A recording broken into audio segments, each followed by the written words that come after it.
Welcome to Binge Breakthrough, the podcast designed to help you finally break through the barriers that keep you stuck feeling out of control around food. I'm Master Certified Coach Jane Pilger, and I want you to know that no matter how long you've been struggling or what you've tried, food freedom is possible, and I'm here to show you how. After years of therapy, eating disorders treatment, restrictive diets, and reading all the books, I was still stuck in the on-again, off-again cycle of restricting and binging until I was able to see it all from a new perspective that changed everything. Each week, I will share the strategies, tools, and mindset that allowed me to overcome my decades-long battle with binge eating. Your journey to body trust starts now. Let's dive in. Hello. I am so excited to be recording the first episode of my new podcast. I created this podcast to provide a resource for other people who struggle with feeling out of control around food. I want you to know and understand that you aren't broken. There is a perfectly good reason why you do what you do with food, and I want to help you see it so you can begin to see yourself in a new way. In each episode, I want to invite you to become an active listener. Where do you see yourself in what I'm teaching, and how can you take immediate action to apply what you're learning in your own life? So I thought we'd start by talking about the term binge and what I mean by it. A lot of people ask, what do you mean by the term binge? Am I a binger? Do I need to know if I'm a binger? Personally, I don't worry about the specific definition of binge eating disorder as it's stated in the DSM-5. I'm not here to diagnose anybody.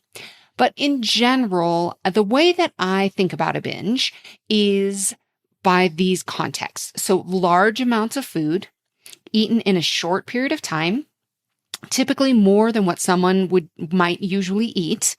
And there is often a large amount of shame associated with the behavior. So it might include weird combinations of foods or things that maybe you might not normally eat around others. You might often feel like there are two parts of you. So the kind of one part of you that acts very differently during a binge versus the other part. And you might not even be aware of what is happening during the binge itself. So it often feels like you're out of control, like you truly can't stop eating until you simply physically cannot eat any more food, or until someone or something else interrupts that pattern. So the use of the word binge itself, it's really not the important part. I use that term because it's how I identified it for myself. So a binge for me might look very different than a binge for somebody else. And we don't have to quantify it or get technical about it. What I find most important is just that out of control feeling around food. So you might call it binging, you might call it compulsive overeating, emotional eating, food addiction, whatever you call it and whatever your struggle is, the concepts and the teachings in this podcast will likely be applicable to you. So for this very first episode, I wanted to go ahead and just share my story. And I thought I would do that for two reasons.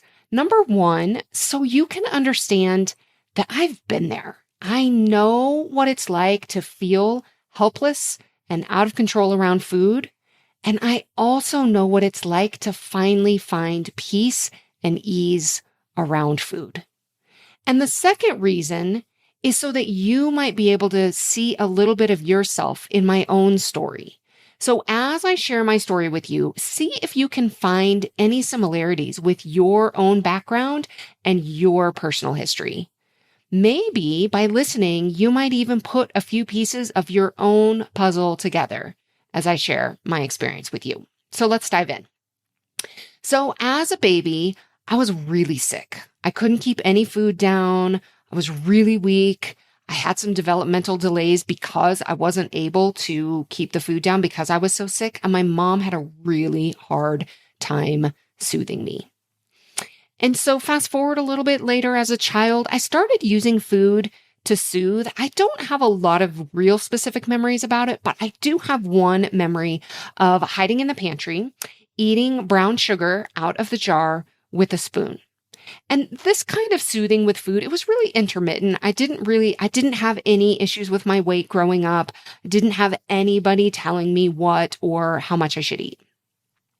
And so then in middle school, my parents, they went on a liquid diet, and I started getting the message that being overweight was bad. And in order to lose weight, you needed to eat less and severely restrict your consumption. Now, growing up, I grew up in a very loving home, and I recognize my many privileges as a straight-sized, cisgender, heterosexual white woman with financial, food, and physical security and safety. But one thing I didn't learn at home was I didn't learn how to be with, process, or navigate difficult emotions. So when I was upset, I would go to my room, slam the door, and then I would just come out the next day acting as if nothing had ever happened. I didn't learn how to deal with conflict or any other emotion that one might consider less than ideal. Now, I don't blame my parents for this. You can't teach what you don't know. So in high school, I went on a little mini Peace Corps program, and I spent 8 weeks in Paraguay. And after eating the regional fried foods regularly and sweets anytime I could put my hands on them, I gained 20 pounds in 8 weeks, and I ended up with stretch marks on my hips, my thighs, and my breasts. And when I got home, none of my clothes fit, and I was on a volleyball team, and our uniform, it exposed the red stretch marks on my thighs. And that was really my first time of thinking that my body was not okay, that it needed to change, and that I needed to lose weight. So I went on my first restrictive diet, and I started counting calories, and I joined a gym to work it off. And this started what would become years, decades of gaining weight and losing weight, that cycle of gaining, losing, restricting, and binging.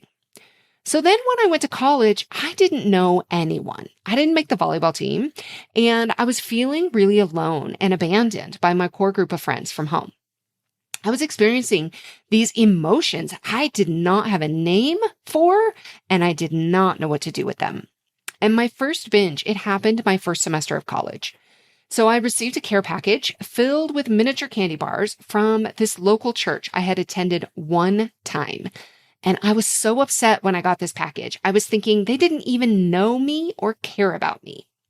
Now, I don't remember the binge itself, but what I do remember is afterwards, sitting on that floor in my dorm room with this empty box next to me and empty candy wrappers strewn all around me. I had eaten the entire box. I could not believe I had eaten all of the candy. I was so mortified and so ashamed. And this was the start of this decades-long cycle of binging.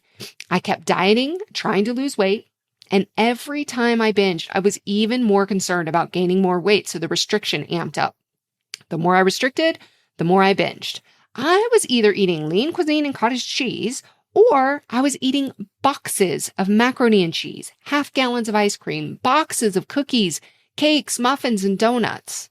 I would drive to different places to buy things so nobody would know that I was going to eat all of these things by myself.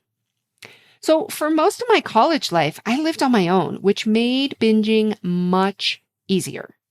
There was a small period of time that I lived with a friend, and I remember eating her Oreos and then deciding I needed to replace them before she discovered what I had done. I started seeing an eating disorders therapist, and I had some small, sporadic periods of success. And then I met the man who would become my husband. And I was so happy and I was so focused on him that my binging really declined.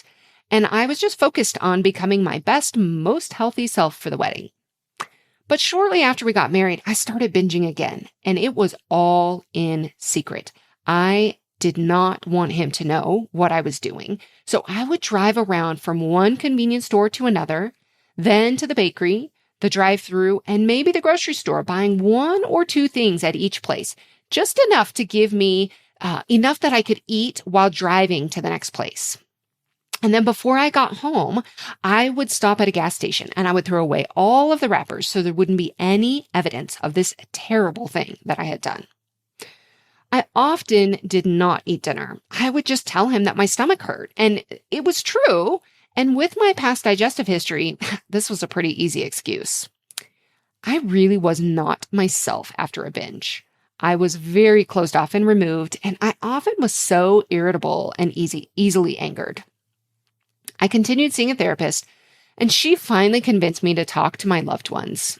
And it was such a hard conversation for me. I was just sure that my husband was not going to love me. I remember laying on the bed in our bedroom on my back with my arm over my eyes, crying. I was so filled with shame, I couldn't even look at him. I didn't think he was going to understand. I did not think he would understand what I did with food. But the truth is that I never gave him the opportunity to understand by hiding it from him. And in reality, he was so kind and loving and compassionate. And it took a while for me to be able to talk about it with him. I used to say I had a bad day. I wouldn't even use the term binge. And I definitely would not tell him exactly what I ate. So he would come home. I would let him know before he came home that I had had a bad day, so he could be prepared with what he might be coming home to. And he would sit next to me and he would just ask me these very gentle questions. And eventually I would be able to talk to him about it, and I would start to cry and I would process my emotions. And over time, I was just able to do this sooner and sooner. And I decided I would never hide this from him again. I would never hide the evidence. I would always tell him when it happened. I would tell him what I ate, and it just was not going to be a secret anymore. So over this time, I tried a lot of other things to stop binging. I went through 2 rounds of intensive outpatient therapy at an eating disorders treatment center. I did Overeaters Anonymous, several restrictive diets, books, coaching, and more. And with each approach, I learned something new, but I was never able to have that long-term success. But I just refused to give up. I knew that a world existed where I didn't binge. And I knew that if I didn't give up, that I could and that I would figure it out. And so after over 25 years, I finally found what were the missing pieces for me. And those missing pieces for me were cultivating safety and trust with myself and with food. And I did this by learning about the nervous system and how to work with it. And I discovered that so many of the things I was doing to try to stay healthy were actually keeping me in the cycle of binging. And I came to understand my binging in an entirely new way. And that shame was gone, which allowed me a new perspective from which to see the behavior. So now my weight has stabilized. And I don't weigh myself anymore, but I'm going to guess I weigh about 30 pounds less than I did at my highest weight, and probably about 20 pounds more than I did at my lowest weight. But the number doesn't matter. What matters is that I'm living in a place that doesn't take thought, effort, or restriction to maintain.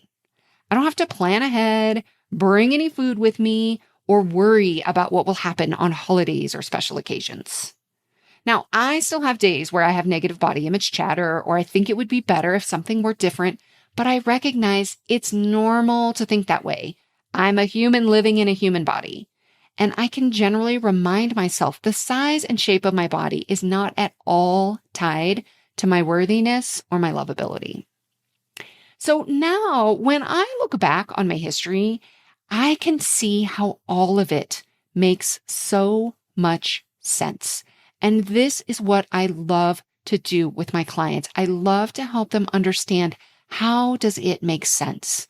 So how does this make sense for me? As a baby, I didn't have a secure attachment to my mother. With my early digestive issues, I wasn't able to receive the soothing that I needed. I didn't learn how to recognize, process, or talk about my emotions. I achieved success and recognition by achieving and figuring out how to do things right. I started dieting in high school. And in college, I was separated from the attachments that I did have, and I didn't have language for all of the emotions that I was feeling. And then once I started binging, my focus was entirely on the food and the weight and trying to control both of those things. It was this perfect storm that probably could not have ended up any other way. Here's what I know. My brain and my body have always been trying to protect me. Over the years, I've been much more open about sharing my journey as I've been coaching other women who struggle with binging. For several years, I was coaching while I was still binging on occasion, and originally I had so much shame about this, but I only had that shame when I was trying to pretend to be someone that I wasn't, and I didn't want to admit that I would still binge sometimes. And when I finally owned up to that, it was truly freeing. And people shared it was so helpful. I was telling them about my binges, how I would process them and work through them. And so through all of this work, I just kept learning and growing. And I learned about the nervous system, and I created that trust and that safety with myself. And I'm not perfect, and I don't want to be. I want to be human. Sometimes my brain still throws up that desire to eat in a way to disconnect with my physical or emotional experience. It doesn't happen often anymore, but when it does, it's a clear indicator that something else is going on that needs to be addressed. It's just not a big deal, and it's not who I am anymore. And at this point, I've coached thousands of women on the topic. And my gift is the ability to see what is happening for a person and why they are stuck in the cycle. I teach the tools and the framework to develop understanding, connection, and trust with yourself and your body so you can finally experience the food freedom you desire. So in this podcast, I'm going to share the knowledge and insights that have helped me and countless other women live a life where food no longer plays a leading role. Now, I know that not everyone will be able to work with me personally, but I want anyone who feels out of control around food to know that you are not broken. There is a very good reason why you do what you do, and food freedom is possible no matter how long you've been struggling. Join me each week as I guide you towards a new way of understanding yourself. I know that you will likely be listening to me on your own, sometimes during a binge, sometimes after a binge, and sometimes in between, or maybe in those longer stretches of time without a binge. Whenever you listen, know that your presence here matters. Keep listening. One thing I say could change everything for you instantly, or maybe it'll be many things I say over time. Perhaps the insights have already started as you start to connect the dots between my story and your own experience. One thing I know is that most people who binge have a lot of negative internal self-talk. I want to talk to you in a way that you may not speak to yourself so you can practice receiving it. I want to end this first episode by telling you that you matter. You are lovable and precious no matter what you eat or what you weigh. Nothing can take that away from you. I will refer to you, dear one, as trusted listener, for I trust that you are here listening to me for a reason. Even if we never speak, your presence listening to this and any future episodes will have an impact that you and I can never know, estimate, or discern in this moment. Thank you for being you. Thank you for listening to my story. You belong here. Thank you for listening to Binge Breakthrough. You can find the show notes and any resources mentioned at bingebreakthrough.com. If you like this episode, subscribe to have future episodes delivered to you each Wednesday. And remember, your 5-star rating and review will help others discover these life-changing concepts. See you next week.